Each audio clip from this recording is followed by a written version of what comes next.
She wasn't born into royalty. She didn't come with riches, armies, or power. Just an orphan, raised in exile. A foreign girl living under the rule of the world's most powerful empire. Yet she was chosen, not by chance, not by beauty alone. She was positioned by divine purpose, hidden behind palace walls for such a time as this. But while kings drank from golden cups and nobles plotted in secret, a quiet battle was brewing, one that wouldn't be fought with swords or chariots, but with fasting, faith, and the bravery to speak when silence could mean death. Her name was Esther, and this isn't just the story of a queen. It's the story of how God saved a people through the most unlikely of heroes. In the days of King Xerxes, who ruled over 127 provinces from India to Ethiopia, his power stretched across the known world. From his throne in Susa, he reigned with absolute authority. To display his greatness, Xerxes held a lavish feast for 180 days, inviting nobles, princes, and military leaders from across the empire. Gold goblets and royal wine flowed freely. When those 6 months ended, the king opened the palace gates to everyone in Susa, hosting a 7-day banquet in the garden courtyard. Wine was served generously, with no restrictions.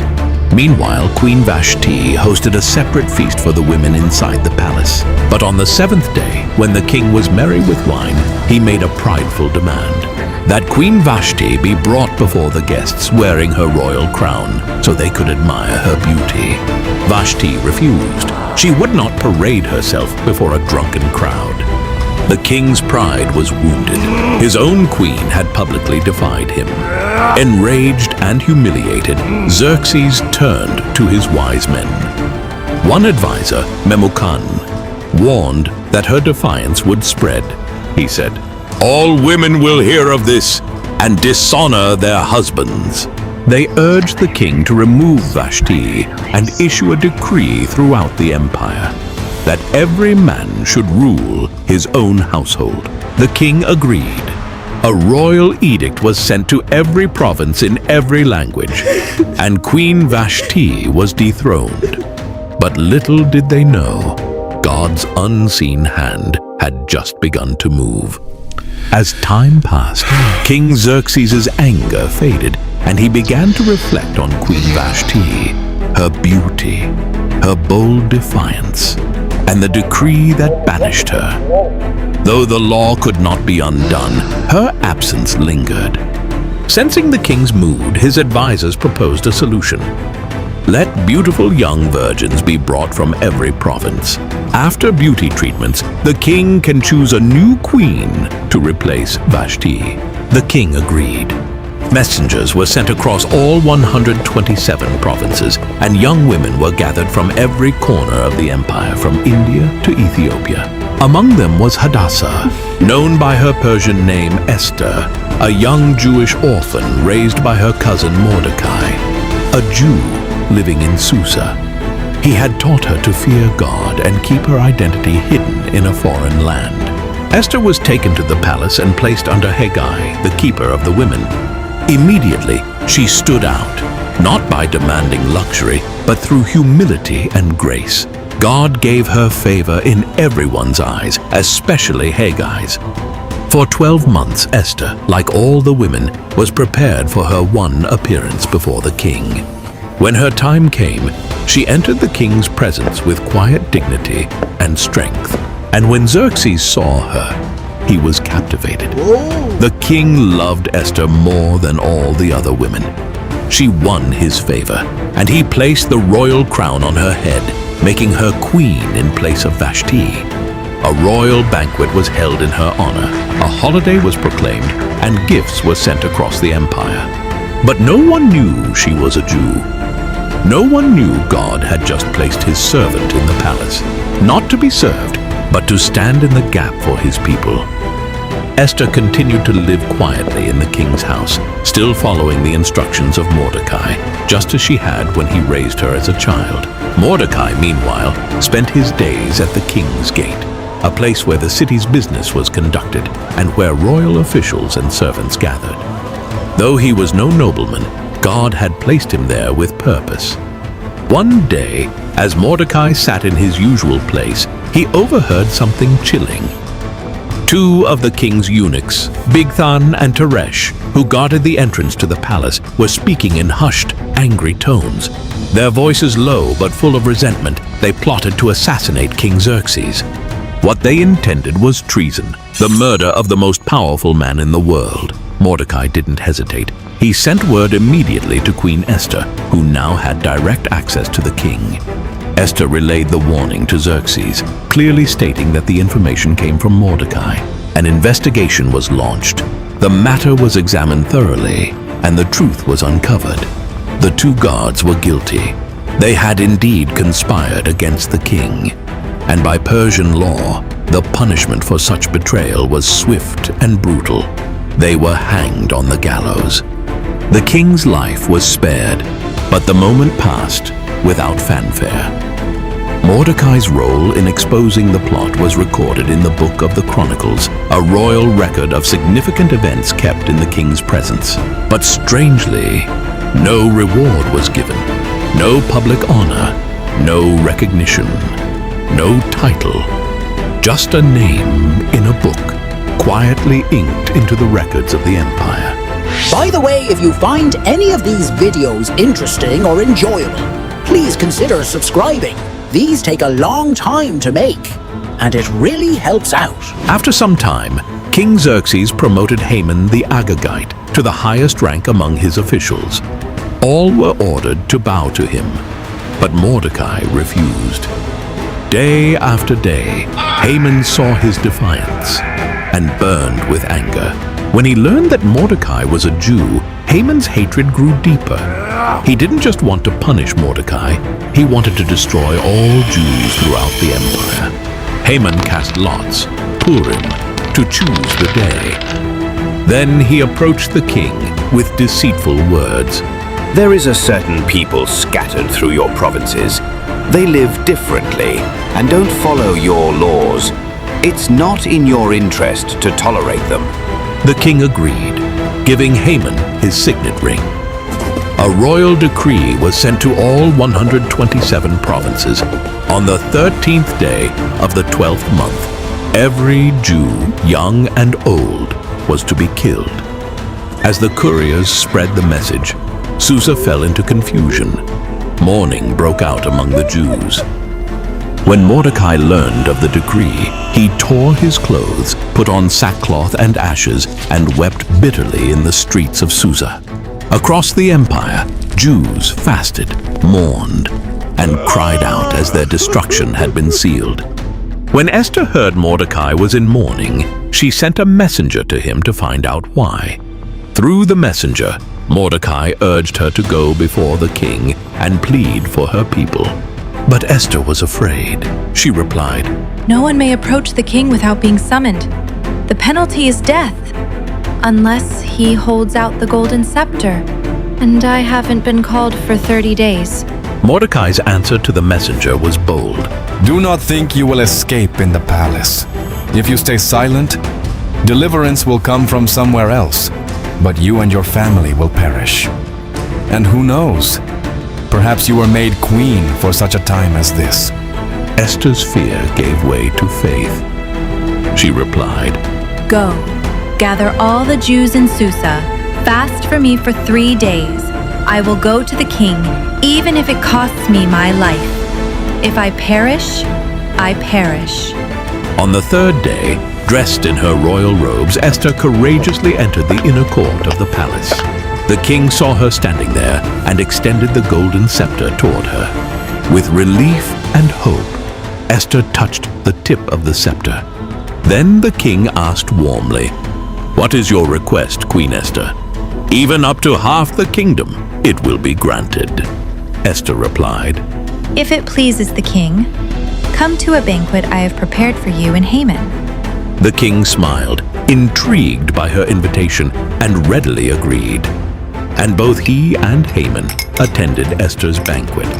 Yet, throughout the meal, Esther did not speak of her petition. Instead, she observed the king closely, her eyes searching for the right moment.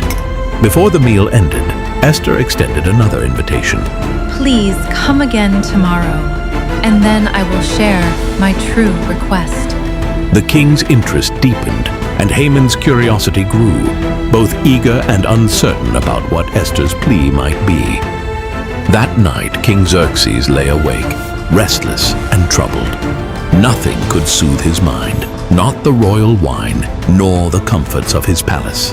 Desperate for distraction, he ordered his servants to bring the Book of the Chronicles, the official record of the kingdom's events.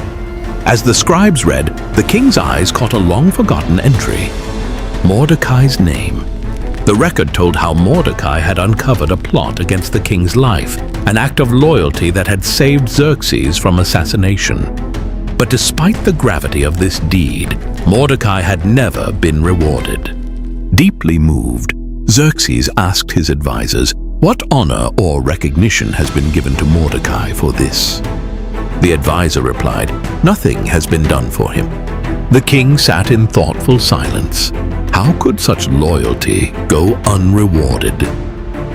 At that very moment, Haman entered the palace, intending to ask the king for permission to hang Mordecai on a gallows he had built.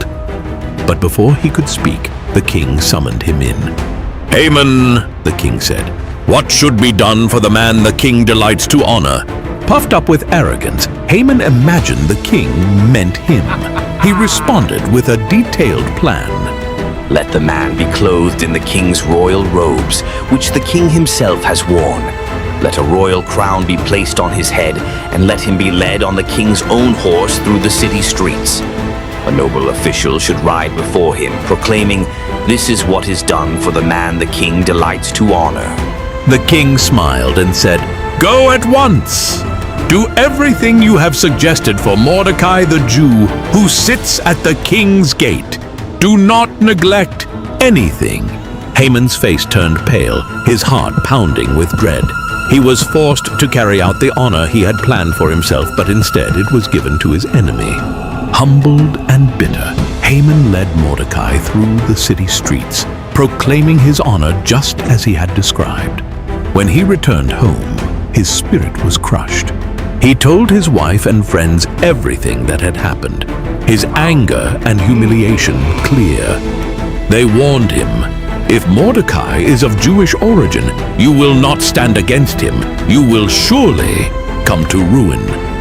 And so Haman's plot to destroy the Jews grew darker, but his pride had already been wounded by the king's unexpected favor toward Mordecai. At the second banquet Esther had prepared, the king and Haman took their seats once again beside the queen. King Xerxes looked at her intently and asked once more, what is your request, Queen Esther? Speak, for your wish shall be granted, even to half the kingdom. With courage and conviction, Esther spoke her heart. If I have found favor in your sight, O king, and if it pleases you, grant me my life. This is my petition, and spare my people. This is my request. The king's expression shifted, a flash of shock crossing his face.